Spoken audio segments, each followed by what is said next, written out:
At Thanksgiving dinner, my sister stood up, lifted her glass and said, "We voted and you're not family anymore." The room burst into laughter and the clinking of silverware, like my exile was the punchline to a joke. My mother smiled. My father looked away. I just sat there, silent, calm. Then I reached into my bag, placed a folder on the table and said, "Then you won't need this." When Natalie opened it, her smile shattered and the entire room froze. Before I tell you what was inside, or why that night changed everything, hit like and drop a comment telling me where you're listening from. Have you ever been betrayed by your own family and decided you were done? From the outside, my family looked like a postcard.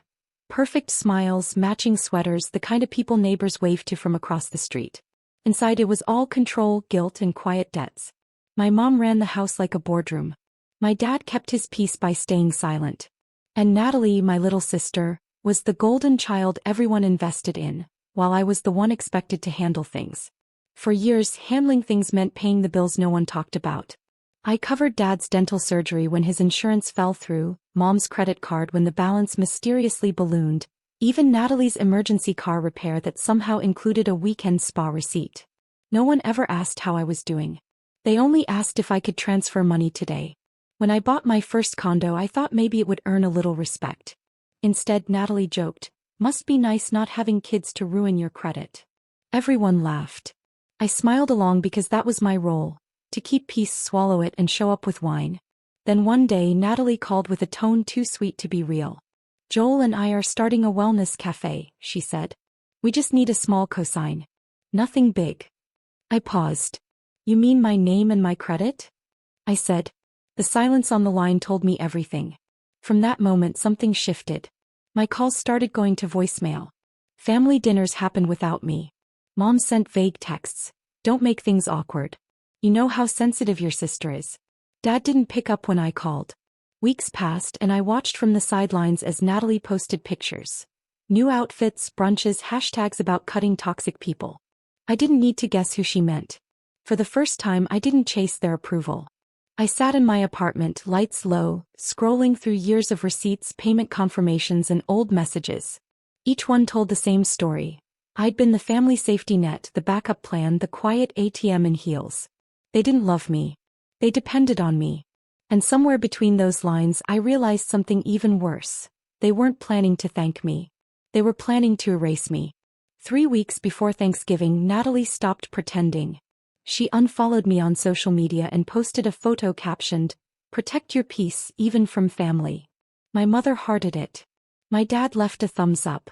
I remember staring at that tiny blue symbol until it blurred. Then the silence began.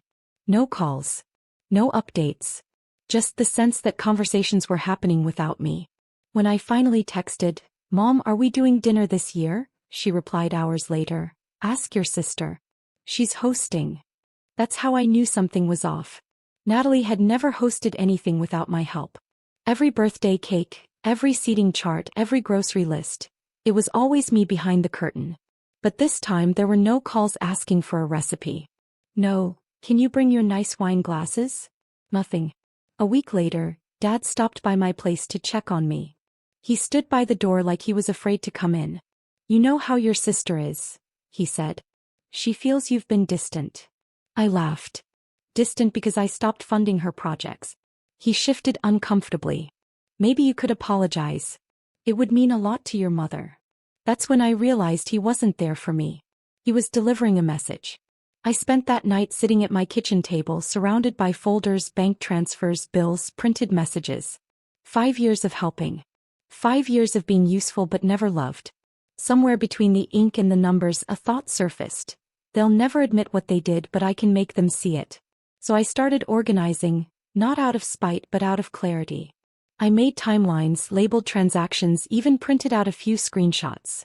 Natalie calling me a walking credit card in a group chat I wasn't supposed to see. The next morning I called my attorney, Mark. I asked how to remove my name from my parents' financial documents, the ones I'd signed to help years ago. When we hung up, he said, "Sounds like you're finally taking care of yourself." That sentence hit harder than I expected. For once, someone said I was worth protecting. As the week rolled on, invites went out for Thanksgiving dinner. Everyone got one, except me. But I didn't need it. I already knew the day, the time, the lies they'd toast to. And quietly, methodically, I decided to show up anyway. Not with gifts. Not with wine. But with truth. The night before Thanksgiving, my apartment looked less like a home and more like a war room. Papers spread across the table. Payments, bank transfers, bills, messages. All marked, dated, highlighted. 5 years of proof that I'd carried everyone while they called me the problem. It wasn't anger anymore. It was precision. Each page went into a neat pile, sealed into a folder thick enough to make a sound when it hit the table. I slipped it into my tote and stared at the window reflection. The calm face of a woman who'd finally stopped asking for permission. That morning I woke before the alarm. I didn't bother with makeup or jewelry. Just a gray coat, clean hair, and a steady breath. Outside the air was cold enough to sting, the kind of sharp cold that makes you feel alive. I wasn't going to start a fight. I was going to finish one. By noon, I drove past the bakery that used to be our family's Thanksgiving stop. I used to order the pies, pay for them, and drop them off early so no one else had to. This year the glass window gleamed with the same pumpkin tarts and apple pies, but my name wasn't on the receipt. As I parked near my parents' house, I saw the same wreath on the door, the same golden leaves hanging from the porch. For a moment my chest tightened with old instinct, the one that wanted to turn around, apologize first, fix everything. But that version of me was gone. I walked in through the open door like a guest who'd been forgotten. Laughter echoed from the dining room. Natalie's laugh, high and polished, the one she used when she was winning. She spotted me first, her smile faltering just enough to show a crack. "You actually came," she said, voice dripping with sugar. "Wouldn't miss it," I replied. Dinner started like every other year. The small talk, the fake warmth, the careful glances toward me. Under the table, my fingers brushed against the folder in my bag. It wasn't just paper. It was everything they'd ever taken for granted. At one point, Mom leaned over and whispered, Let's not make this awkward, okay?" my mother whispered. I smiled. "Oh, don't worry," I said softly. "Awkward won't be the word for it." I glanced around that perfect table, the polished silverware, the curated laughter that used to make me ache, and felt nothing but calm. Tomorrow they would remember this dinner for the rest of their lives. Thanksgiving at my family's house always looked like a magazine spread. Amber candles, golden plates, everything manicured to the point of absurdity. But beneath the warm lighting and staged joy, the air felt heavy. I sat between my father's silence and my mother's polite smile, my tote resting at my feet. Every word at that table was rehearsed. Every laugh was too loud. And halfway through the meal, Natalie stood, champagne glass raised. "Before we carve the turkey," she announced, eyes gleaming, "we have an announcement." She looked directly at me. "We voted, and you're not family anymore." For a moment no one moved. Then, as if on cue, the room erupted in laughter. It bounced off the walls like applause at a bad comedy show. Laura clapped awkwardly. Joel grinned but refused to meet my eyes. Mom chuckled, smoothing her napkin. "Well," she said lightly, "someone had to say it." I looked around at all of them, people I had helped, fed, covered for, paid for, and felt something inside me go still. Not angry. Just clear. I leaned back, folded my hands and said softly, "Then I guess you won't need this." I reached into my tote, pulled out the folder and placed it on the table. The sharp thud of paper on wood silenced every giggle. Natalie tilted her head, still wearing that glossy, rehearsed smile. "What is this? Why don't you find out?" I said. She tore it open like a gift. The first page erased her smirk. The second drained her face of color. By the third, her hands trembled. "What is this?" she whispered. "Proof," I said. Her eyes darted across the table. Mom, Dad, Joel, before landing back on me. "You're obsessed." Joel pulled the folder toward him. "Wait, what is this about the hotel in Santa Monica?" "Joel, don't," Natalie hissed. He flipped another page. "Who's Alyssa?" The name hit the room like a stone dropped into quiet water. Natalie's face twisted. "You had no right. You had no right." "To what?" I cut in, my voice steady. "To know that you called me a walking credit card? To know you lied, used me, and still painted me as the problem." Mom pushed her chair back, startled. "Charlotte, honey, let's just calm down."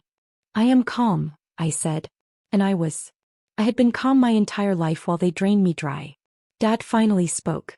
You're making this bigger than it is. No, Dad, I said quietly. You made it small. Every time you watched her use me and said nothing, you made it small. Every time Mom said she's just sensitive, you made it even smaller, until tonight when your silence became applause. The room froze. The only sound was the ticking clock above the fireplace. Natalie shot up, her chair scraping back. You think you're some kind of hero? You're just bitter because no one needs you anymore. I met her eyes. No. I'm finally done pretending I need you. I stood slowly, feeling every gaze on me. For years you called me cold, distant, selfish. But tell me, who paid your debts? Who bailed you out when Joel lost his job? Who kept the lights on in this house? It wasn't love holding this family together. It was my money. Mom went pale. That's not fair. No, I snapped. Fair would have been a thank you. Fair would have been not voting me out of my own family. Joel turned another page, each one heavier than the last. This is all real? It's all real, I said. He stared at Natalie. You told me she was lying. You said she was jealous. I did it for us, Natalie stammered. For us, he barked. You stole from her. You cheated on me. You lied to everyone. Stop it. Mom shouted, but her voice cracked. I looked at her and for the first time she couldn't hold my gaze. You know what hurts the most? I said softly. Not the money. Not the lies. It's knowing that if I disappeared tomorrow, you wouldn't feel grief or relief, just inconvenience. Silence. Someone dropped their fork. I reached into my coat pocket and pulled out a small envelope. One more thing, I said. My father groaned. What now? Power of attorney, I said. Revoked. All of it. Medical, financial, emergency contact. I'm out. Mom gasped. You're cutting us off? I smiled, a small, exhausted smile. Completely. Natalie let out a bitter, shaky laugh. You think walking away makes you powerful? It makes you pathetic. No, I said quietly. It makes me free. I pushed in my chair. The scrape of wood against the floor sliced through the silence. You wanted a show, I said. Congratulations, you got one. No one stopped me as I walked toward the door. Outside, the cold hit like clean air after a storm. Behind me, I heard voices rising, anger, disbelief, denial, but they sounded distant. Small. On the porch, I looked through the window one last time. Natalie was crying. Mom buried her face in her hands. Dad just sat there, finally seeing what he'd ignored for years. I turned, walked down the steps, and didn't look back. It wasn't revenge. It was closure. The morning after. My phone lit up like a crime scene. Calls, voicemails, texts piled on top of each other. From Mom. You went too far, Charlotte. We were upset, but that wasn't right. From Dad. You made your point. Let's fix this before it gets worse. Natalie waited longer. But when she finally broke, it came as a flood. Apologies that turned into accusations, then back again. You don't understand what you've done. Joel left. He took Ellie. Are you happy now? I read every message once, then archived the entire thread. For years I thought silence was weakness. Now it felt like armor. I spent the next few weeks carefully dismantling every financial tie, changing accounts, freezing documents, updating emergency contacts. I even visited the lake Dad used to take me to as a child. The water was silver and still. I sat for an hour, breathing. No noise. No guilt. No chaos. Just peace. By Christmas I had moved into a smaller apartment. Quiet, warm, and entirely mine. No group chats, no late-night emergency calls. Just me, coffee, and a silence that no longer scared me. A week later Laura texted. I'm sorry for clapping that night. I didn't know. You were always the one who showed up. I didn't reply, but I smiled. It was enough. Then came Mom's letter, 3 neat words. We're still family. I folded it, placed it gently in the trash, and whispered, not anymore. That night I cooked dinner alone. 1 plate. 1 glass of wine. No performance, no tension, just the hum of the heater and the quiet clink of my fork. For the first time in my life, I wasn't waiting for anyone's approval. Not waiting for the next crisis. Not waiting for the next betrayal. I set my phone face down, looked out at the city lights, and felt something I hadn't felt in years. A peace that didn't require permission. The kind of peace you find only after walking away from people who loved what you gave them, but never loved you. They used to call me cold, distant, unloving. Maybe I am. But I'd rather be alone in peace than surrounded by people who only cared about what I provided. If you've ever had to walk away from your own family just to survive, I get it. You're not heartless. You're healing.